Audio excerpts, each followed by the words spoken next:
नमस्कार मित्रांनो, बघा काल जो आपण व्हिडिओ टाकला होता कुठलावाला, जे महाराष्ट्र सरकारने काल अधिवेशनामध्ये कर्ज आपण काय कर्जमाफीबद्दल जी घोषणा केली होती त्याबद्दल काल जी माहिती भेटली होती, मी तुम्हाला काल व्हिडिओ शॉर्ट व्हिडिओ 2 मिनिटाचा बनवून टाकला होता. आज मी तुम्हाला जास्त व्हिडिओ न बनवून मोठा व्हिडिओ एकदम ॲक्युरेट माहिती सांगणार आहे की कोण कोण, बघा तुम्ही थंबनेलमध्ये बघितलं की सर कर्जमाफीसाठी कोण आहे, कोण इलिजिबल आहे, अटी आहे, किती माफ होणार आहे, कोणाला होणार आहे, कुठले शेतकरी बसणार आहे, कुठल्या प्रवर्ग असणार आहे. आता याची त्याची सविस्तर माहिती मी आणलेली आहे. तो हा व्हिडिओ तुम्ही शेवटपर्यंत बघा, ही नम्र विनंती. आता बघा, तुम्ही जर बघितलं तर दोन प्रकारचे कर्ज आहेत. कुठलं एक पीक कर्ज आहे, बघा काय पीक कर्ज आहे, आणि दुसरं आहे टर्म लोन किंवा आपण म्हणतो मुदत लोन. आता बघा, जर तुम्ही असाल भ्रमामध्ये सर आम्ही शेतीचं कर्ज घेतलं, बघा आपल्याला वाटतं सर कर्ज माफ होणार आहे, पण कोणतं कर्ज माफ होणार आहे ते पहिले आपण जाणून घेऊ. आता बघा आपल्याकडे पीक कर्ज म्हणजे पीक कर्ज, बघा आपण शेतीसाठी जून महिन्यामध्ये बँक आपल्याला नॅशनलाइज बँक असं गव्हर्नमेंट बँक कुठल्या गव्हर्नमेंट बँकचं जे लोन असतं तेच माफ होणार आहे. आणि जे आपण काढतो पेरणीसाठी, फक्त पेरणीसाठी पीक कर्ज म्हणून तेच माफ होणार आहे. की सर तुम्ही जसं मी शेतीच्या भरोश्याची मुदत कर्ज काढले, एकासाठी विहिरीसाठी काढलेलं आहे, अवजार घेण्यासाठी, सर मी गाडी घेण्यासाठी, घर घेण्यासाठी, फार्म हाऊस वगैरे इत्यादी बांधण्यासाठी मी शेतीवरती कर्ज घेतलेले 2 लाख 4 लाख वडेवर, ते माफ होणार नाहीये. लक्षात ठेवा, कुठलं कर्ज माफ होणार आहे? पीक कर्ज.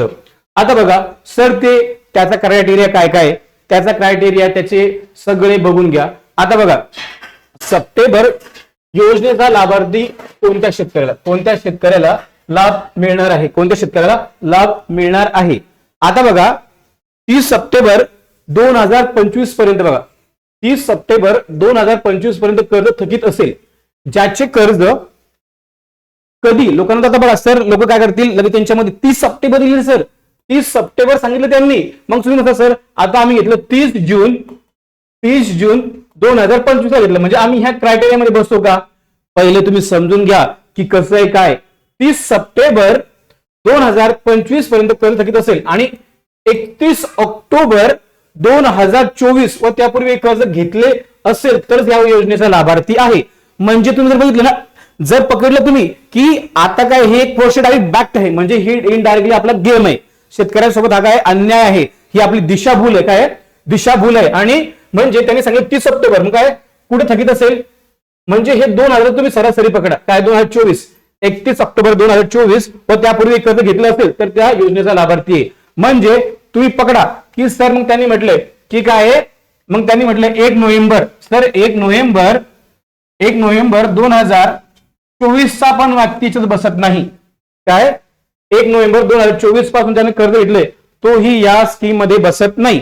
पुढे बघा काय त्यांनी सांगितलेलं आहे की ठीक आहे की ह्या लोकांनी कर्ज घेतले किंवा फेडलं असेल, त्यांच्यासाठी काय एक आपल्याला चॉकलेट बनवून सरकारने आपल्याला वेड्यात काढलेलं आहे. काय की 30 सप्टेंबर 2000 पर्यंत ज्या शेतकऱ्यांनी कर्ज फेडलं आहे त्यांना 50,000 रुपयांचा प्रोत्साहन योजनेचा लाभ मिळणार. म्हणजे आपल्याला इनडायरेक्टली आता याच्यामध्ये एवढे निकष आपल्या समोर आलेले आहे. जशी निकष येतील, जशी माहिती येईल ती मी रोज अपडेट करणार आहे. तर काय येस म्हणजे काय, आणि लक्षात ठेवा की 30 ऑक्टोबर 2024 नंतर कर्ज घेतले असेल आणि ते फेडलं नसेल किंवा ते दोन्ही गोष्टींचा लाभ मिळणार नाहीये. कळलं का? म्हणजे 1 नोव्हेंबर पासून ज्याने कर्ज घेतले त्यांना पण भेटणार नाहीये. इनडायरेक्टली आपला गेम झालेला आहे. पुढे बघा काय की सर याचा अमाऊंट किती आहे? फक्त 2 लाख रुपये. काय फक्त 2 लाख रुपये. 2 लाख रुपये ज्याचं कर्ज आहे. तुम्ही जर सर माझं 2,40,000 ते माफ होणार नाही, 2,30,000 माफ होणार नाहीये. 2 लाखापेक्षा जे ही कर्ज खाली असेल आणि तेही कधी 31 ऑक्टोबर 2024 पूर्वी. काय 31 ऑक्टोबर 2024 पूर्वी. म्हणजे तुम्ही जर बघितलं असेल तर शेतकऱ्यांनी हा पूर्णपणे, म्हणजे आपण म्हणतो की यार असा एक आंबा लटकून ठेवायचा झाडाला आणि ज्याचा तीर लागेल त्याने फक्त आम्ही आंबा खाऊ घातला. आपण म्हणतो ना लटकून ठेवायचं काय चॉकलेट वगैरे, आणि ज्याचा हात पुरला त्याने खायचं. म्हणजे ही सरासरी सरकारने आपल्या शेतकऱ्यावरती काय केलेला, अन्याय केलेला आहे. यासाठी तुम्ही आपण सर्वांनी काहीतरी करू आणि आपण याबाबत सरकारविरुद्ध आपण काहीतरी तळावर वगैरे काहीतरी करू. सो जर तुम्हाला असेच नवनवीन लागत असतील तर अशाच व्हिडिओसाठी आपल्या चॅनल लाईक करा, शेअर करा, सबस्क्राईब करा. थँक्यू.